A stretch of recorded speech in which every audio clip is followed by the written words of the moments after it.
لماذا وقت الله الميقات بينه وبين موسى بالليالي دون الأيام؟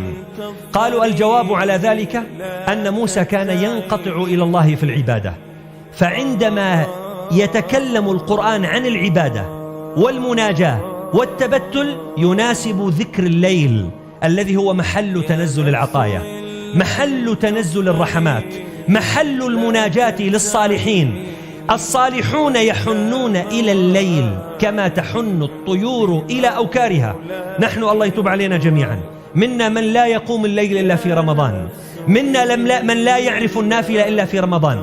فالله يريد أن يقول لنا عددت الميقات بالليالي لأشير إلى أن الليالي مفتاح العطاء، فمن أراد عطاء ومن أراد تغيرا في واقعه ومن أراد نصرة ومن أراد مددا فعليه بالليل. والله عز وجل ينزل في كل يوم في الثلث الأخير من الليل. هل من داع فأستجيب له؟ الناس نيام.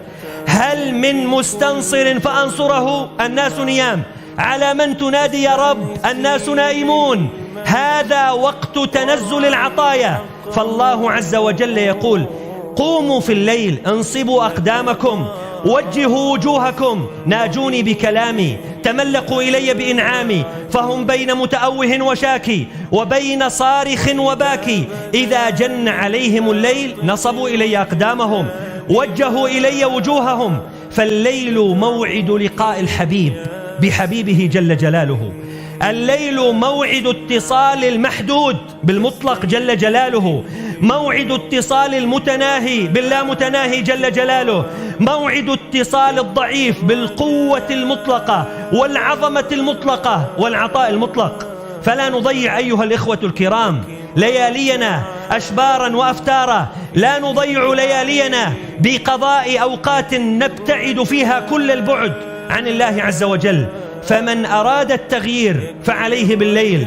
ورحم الله الإمام الشافعي إذ يقول سهام الليل لا تخطي ولكن لها أمد وللأمد انقضاء. الأمد له انقضاء، سهم الليل يصيب وسهم الليل لا يخطئ. لاحظ القرآن الكريم عندما يتنزل، عندما يذكر الله إنزاله، قال الله عز وجل إنا أنزلناه في ليلة القدر. فقرن الله بين نزول القرآن وبين الليل، لأن الليل ينبغي أن يشتمل على القرآن والذكر والعبادة.